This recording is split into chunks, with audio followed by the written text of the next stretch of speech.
Chennai shopping ಸೀರೆಗಳು ಮತ್ತು readymade ಬಟ್ಟೆಗಳು ದಿ ಫ್ಯಾಮಿಲಿ ಶಾಪ್. ನಮ್ಮಲ್ಲಿ ಚಿಕ್ಕ ಮಕ್ಕಳಿಂದ ದೊಡ್ಡವರವರೆಗೆ ಯಾವುದೇ ವಸ್ತು ತೆಗೆದುಕೊಂಡರೂ ಕೇವಲ 199 ರೂಗಳಿಗೆ ಮಾತ್ರ. ನಿಮ್ಮ ಕುಟುಂಬದ ಸದಸ್ಯರಿಗೆ ಅಸಂಖ್ಯಾತ ವಿನ್ಯಾಸವುಳ್ಳ ಬಟ್ಟೆಗಳನ್ನ ಒಂದೇ ಜಾಗದಲ್ಲಿ ಖರೀದಿಸಬಹುದು. ಹಾಗಿದ್ರೆ ಮತ್ಯಾಗ್ತಡ, ಹಿಂದೆ ಭೇಟಿ ನೀಡಿ. ಸ್ಥಳ ಪೊಲೀಸ್ ಭವನ, ಡಿಆರ್ ಆವರಣ, ಮೆಗನ್ ಆಸ್ಪತ್ರೆ ಎದುರು, ಬಸ್ ನಿಲ್ದಾಣ, ಸಾಗರ ರಸ್ತೆ, ಶಿವಮೊಗ್ಗ. ಒಮ್ಮೆ ಭೇಟಿ ಕೊಡಿ, ಈ ಅವಕಾಶ ನಿಮ್ಮದಾಗಿಸಿಕೊಳ್ಳಿ. ಇದೇ ಆಗಸ್ಟ್ 3, 2025 ಸೆಪ್ಟೆಂಬರ್ 1, 2025 ಮಾತ್ರ.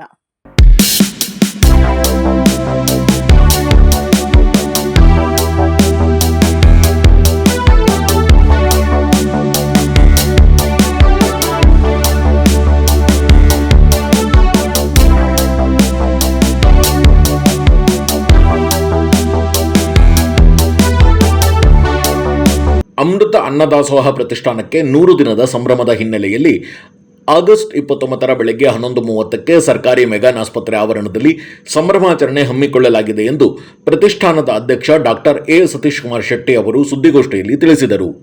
ಹಸಿದವರ ಹೊಟ್ಟೆ ತುಂಬಿಸುವ ಅಮೃತ ಅನ್ನದಾಸೋಹ ಯೋಜನೆ ಕಳೆದ ವರ್ಷ ಸೆಪ್ಟೆಂಬರ್ ತಿಂಗಳಲ್ಲಿ ಆರಂಭವಾಯಿತು. ವಾರಕ್ಕೆ 2 ದಿನ ಮೆಗ್ಗಾನ್ ಆಸ್ಪತ್ರೆ ಆವರಣದಲ್ಲಿ ಹಸಿದವರಿಗಾಗಿ ಅನ್ನ ನೀಡುವ ಯೋಜನೆ ಇದಾಗಿದೆ. ಆಸ್ಪತ್ರೆಯಲ್ಲಿ ಒಳರೋಗಿಗಳಿಗೆ ಊಟ ಸಿಗುತ್ತದೆ, ಆದರೆ ಅವರನ್ನು ನೋಡಿಕೊಳ್ಳಲು ಬಂದವರಿಗೆ ಊಟ ಇರುವುದಿಲ್ಲ. ಅಲ್ಲಿಗೆ ಬರುವವರು ತುಂಬಾ ಬಡವರಾಗಿರುತ್ತಾರೆ. ಎಷ್ಟೋ ಬಾರಿ ಮಧ್ಯಾಹ್ನ ಅವರು ಊಟವನ್ನೇ ಮಾಡಿರುವುದಿಲ್ಲ. ಇದನ್ನು ಗಮನಿಸಿ ಹಸಿದವರ ಹೊಟ್ಟೆ ತುಂಬಿಸುವ ಹಿನ್ನೆಲೆಯಲ್ಲಿ ನಮ್ಮ ಪ್ರತಿಷ್ಠಾನ ಅಮೃತ ಅನ್ನದಾಸೋಹ ಯೋಜನೆ ಆರಂಭ ಮಾಡಿತು. ಅಂದಿನಿಂದ ಇಂದಿನವರೆಗೆ ವಾರಕ್ಕೆ 2 ಬಾರಿ ಪ್ರತಿದಿನ 500ರಂತೆ 1000 ಜನಕ್ಕೆ ಊಟ ಬಡಿಸುತ್ತಿದ್ದೇವೆ ಎಂದರು. ಹಸಿದಂಥ ಬಡ ಜನರಿಗೆ ಒಂದು ಹೊತ್ತಿನ ಊಟದ ವ್ಯವಸ್ಥೆಯನ್ನು ಮಾಡಬೇಕು ಅಂತಕ್ಕಂಥ ದೃಷ್ಟಿಕೋನದಿಂದ ಈ ಸಂಸ್ಥೆ ಹುಟ್ಟುಕೊಳ್ತು. ನಾವೆಲ್ಲರೂ ಕೂಡ ಮೂಲತಃ ಸ್ನೇಹಿತರು. ಮುಖ್ಯವಾಗಿ ನಗರದ ನೆಹರು ಸ್ಟೇಡಿಯಂನಲ್ಲಿ ನಾವೆಲ್ಲರೂ ಕೂಡ ಸಿಗ್ತೇವೆ, ಹಾಗೆಯೇ ಹೊರಭಾಗದಲ್ಲೂ ಕೂಡ ಸಿಗ್ತೇವೆ.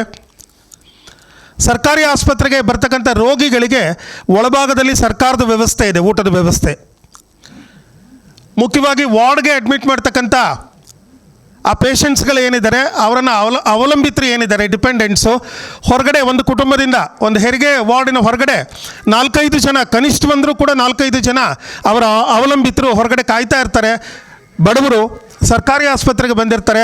ಆ ಅವಲಂಬಿತರಿಗೆ ಯಾವುದೇ ರೀತಿಯ ಒಂದು ವ್ಯವಸ್ಥೆ ಇಲ್ಲ. ಅಲ್ಲಿ ಏನಾದರೂ ಮಾಡಿ ವಾರದಲ್ಲಿ 1-2 ದಿವಸ ಈ ವ್ಯವಸ್ಥೆಯನ್ನು ಮಾಡಬೇಕು ಅಂಥೇಳಿ ನಾವೆಲ್ಲರೂ ಆಲೋಚನೆ ಮಾಡಿ ಕಡೆಗೆ ಅದನ್ನು ಅನುಷ್ಠಾನಕ್ಕೆ ತಂದಿದ್ದೇವೆ.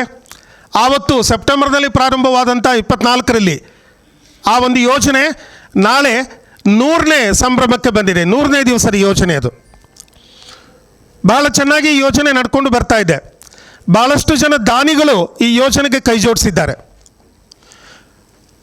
ವಾರದಲ್ಲಿ 2 ದಿವಸ ಕೊಡ್ತೇವೆ. 500 ಜನರಿಗೆ ಅಲ್ಲಿ ದಾಸೋಹದ ವ್ಯವಸ್ಥೆ ಆಗುತ್ತೆ. ಬಹಳ ಅಚ್ಚುಕಟ್ಟಾದಂತಹ ಸ್ವಾದಿಷ್ಟಭರಿತವಾದಂತಹ ಮತ್ತು ಶುಚಿತ್ವ ಅದು ಬಹಳ ಮುಖ್ಯ. ಆ ಊಟದ ವ್ಯವಸ್ಥೆಯನ್ನು ನಾವು ನಮ್ಮ SLN ಕ್ಯಾಟರರ್ಸ್, ನಮ್ಮ ಉಪಾಧ್ಯಕ್ಷರು ಕೂಡ ಪ್ರತಿಷ್ಠಾನದ ಪ್ರಭಾಕರ್ ಅವರು, SLN ಕ್ಯಾಟರರ್ಸ್ ಅವರು ಅದರ ವ್ಯವಸ್ಥೆಯನ್ನು ಮಾಡಿಕೊಟ್ಟಿದ್ದಾರೆ.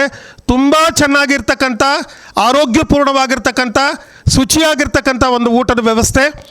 ಈ ವ್ಯವಸ್ಥೆಯನ್ನು ಅಲ್ಲಿ ಮಾಡಿದ್ದೇವೆ. 500 ಜನಕ್ಕೆ ಎಲ್ಲ ರೀತಿಯಲ್ಲೂ ಕೂಡ ಹೈಜಿನಿಕ್ ಸಿಸ್ಟಮ್ ಅದು. ಭಾಳ ಜನ ಅಭಿಪ್ರಾಯವನ್ನು ಕೂಡ ವ್ಯಕ್ತಪಡಿಸಿದ್ದಾರೆ. ಭಾಳ ಚೆನ್ನಾಗಿ ಇಲ್ಲಿ ಊಟದ ವ್ಯವಸ್ಥೆಯನ್ನು ಮಾಡಿಕೊಡ್ತಾ ಇದ್ದೀರಿ ಸರ್ ಅಂಥೇಳಿ. ನಾಳೆ ಅದಕ್ಕೆ 100ನೇ ದಿವಸ. ಈ 100ನೇ ದಿವಸದ ಕಾರ್ಯಕ್ರಮನ ಚಂದಗಾಣಿಸ್ಬೇಕು ಅಂಥೇಳಿ ನಾಳೆ ಸ್ವಾಮೀಜಿಯವರನ್ನ ಕರೆದಿದ್ದೇವೆ. ಬಸವಮರಳ ಸಿದ್ಧ ಸ್ವಾಮೀಜಿಯವರು ಬರ್ತಾ ಇದ್ದಾರೆ. ಅರುಣ್ ಸರ್ ಕೂಡ ಒಪ್ಕೊಂಡಿದ್ದಾರೆ, MLC ಅವರು.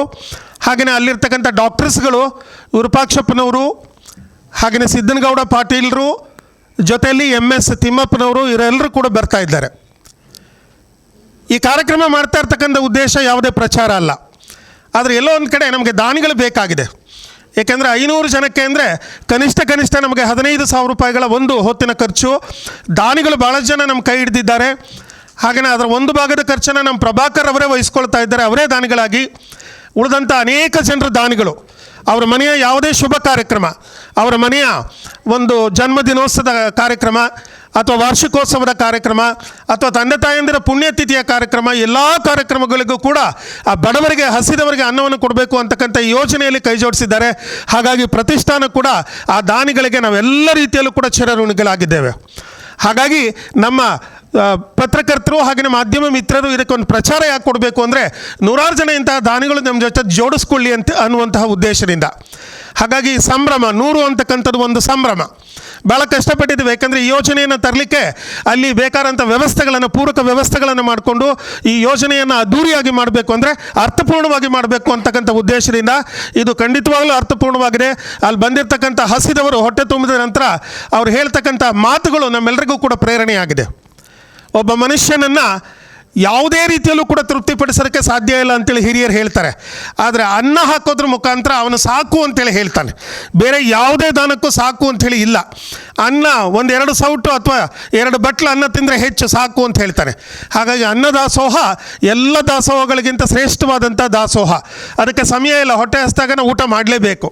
ಅಂತಹ ಯೋಜನೆ ಇದು. ನಾಳೆ 100 ಕಂಡುಕೊಳ್ತಾ ಇದೆ ಇದು.